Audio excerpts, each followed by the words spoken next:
Slot Car News, sponsored by LEB Hobbies, your specialist in home and hobby slot car racing.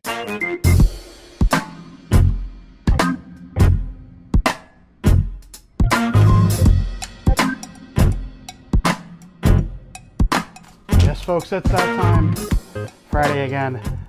We have quite a list of cars to get through this week. We are going to start off with Revo Slot, everybody's favorite. There are a quartet of new F40s coming. Wow, these cars look really good. Happy to see them cranking out more F40s. It is a beautiful model. I have one. I have, well, regardless. Those should be coming reasonably soon, I think, once they start showing actual pictures of the cars, not just a rendering. Cars are usually reasonably close. We have a trio of 2002 BMWs that are going to be arriving very, very shortly. Beautiful liveries, especially the green and checker flag car.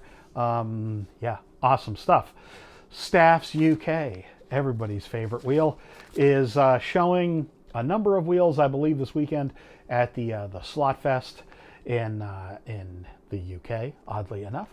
And we have his new, I think it's the Hypercar wheel, in a plethora of colors. Boy, this is a gorgeous wheel. I'm a big fan of the design of this wheel in particular. And there's a lot of different colors coming. Exciting stuff. Good job, Staffs. Slot Invasion. They have a new Carrera digital chip that's available now. I hadn't seen this until I was doing the newsletter for LEB last night.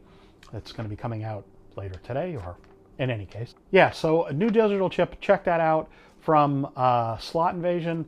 Awesome that they have this. I know there's a big market for kind of a higher end, or, I mean, frankly, any Carrera digital chip.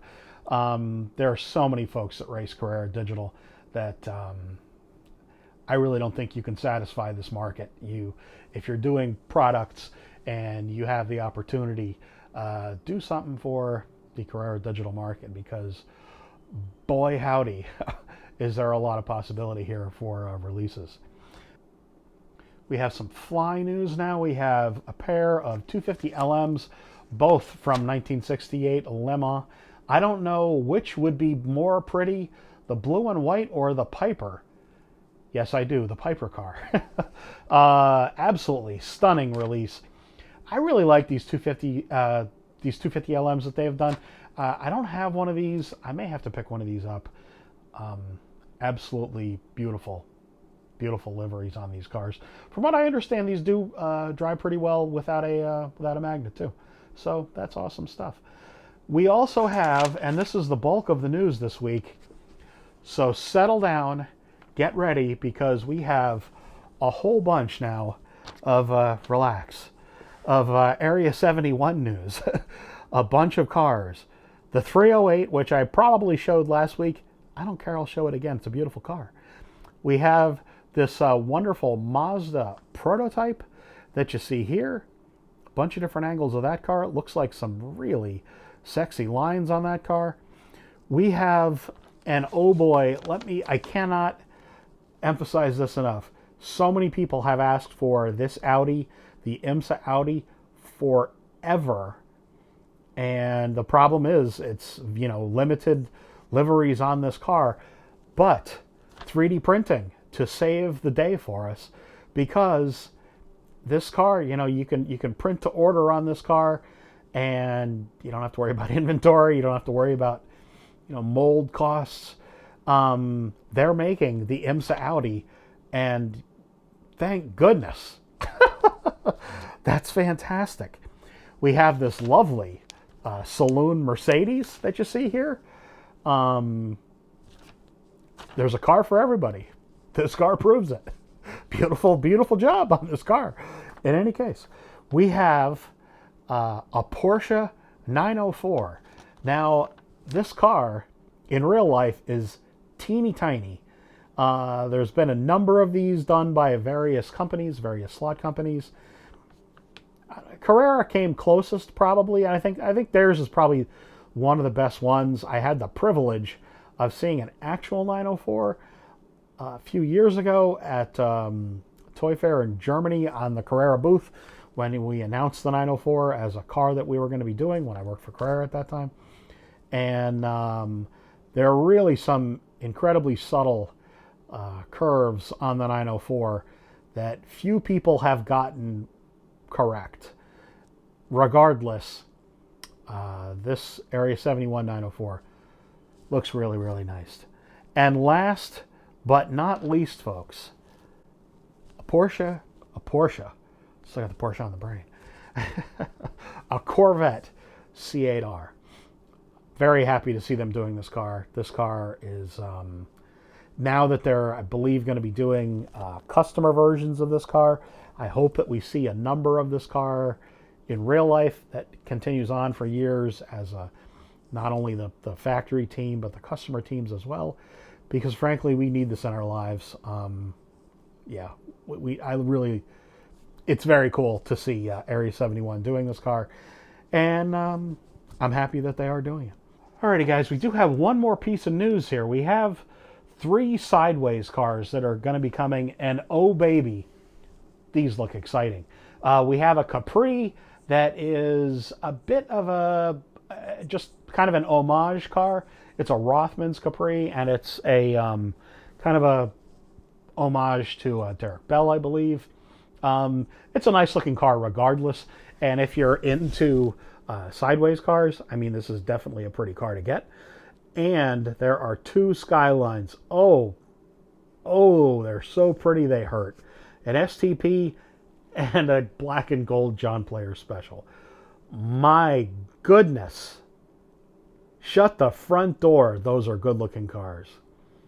Whew. Okay.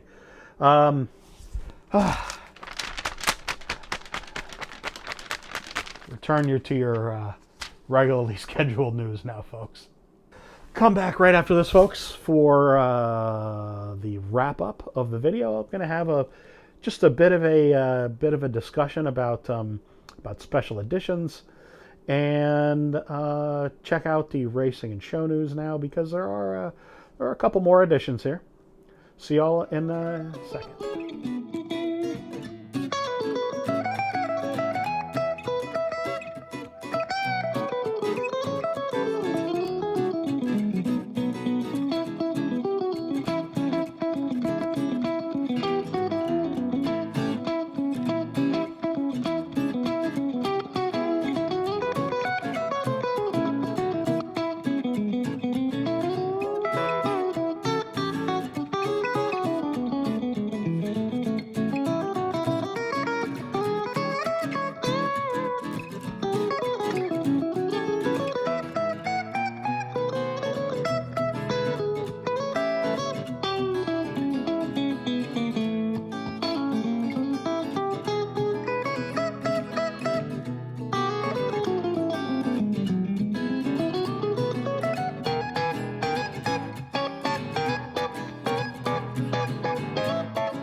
Alrighty, folks, thanks for sticking around through the racing and show news.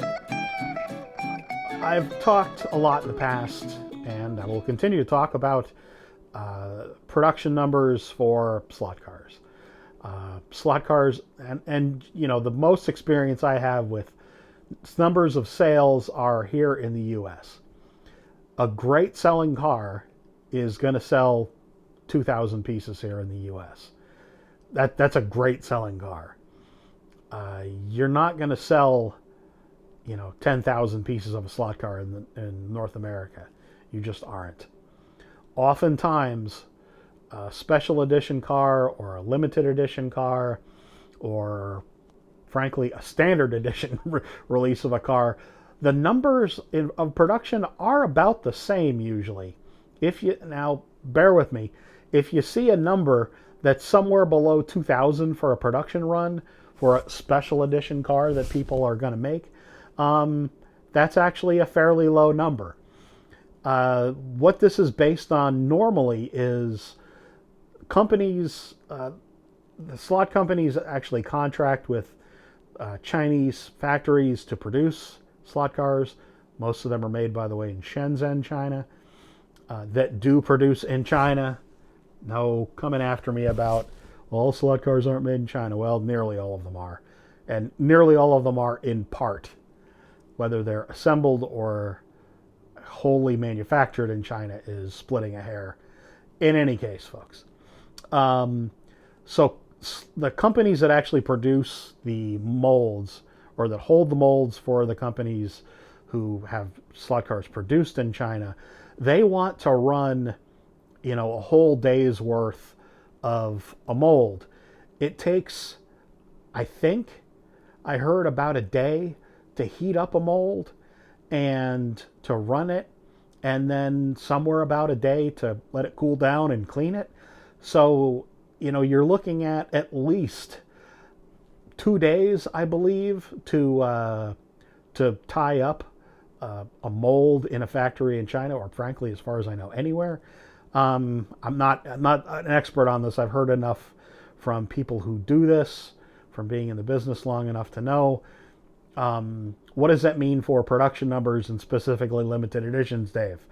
That means that, you're not going to run, as far as I know, 10 of a car. Now, unless you're going to be hand painting and doing hand tampo printing or decal work on a car, okay, I get it. There are some companies that do that, but Scalextric ain't going to do that. Carrera ain't going to do that. There's just very few companies that are going to do that. The smaller companies might. I do know Fly had some very low production run cars, like extremely low, like 10 pieces or something like that. There was a Papal edition of a 250 GTO, I believe, years ago that was, I think, maybe 10 pieces. I can't remember exactly, but they've done some incredibly low production numbers on cars. Why am I talking about this? Well, because, it's fine to want to collect, and if that's how you enjoy the hobby, then by all means do it. It doesn't matter to me one bit. But understand that most of the time, really what you're getting is marketing ad copy, because a lot of the time, the limited run of a car is about the same number, give or take, as the normal run of a car, because they have to make it a profitable car, regardless of whether they want to include this car or not, in a normal run, or however you want to put it. Slot car companies aren't going to lose money, certainly not on a limited edition car. In any case, so that's something to think about when you see a limited edition or a special edition car. Just kind of be aware that, it may not be as limited as you might think. Anyway, folks, thank you very much. I don't know if I'm going to be able to do a live stream on Sunday. It's Mother's Day this weekend. Mother's Day is a weekend around these parts. So I may or may not get to a live stream. I kind of hope I do, because I want to get some cars on the track again. Want to do some more running. Want to talk to folks about whatever is going on. And yeah, so we'll see. If I can do a live stream, I will. In any case, see you all again very soon. Thanks for watching. I appreciate it.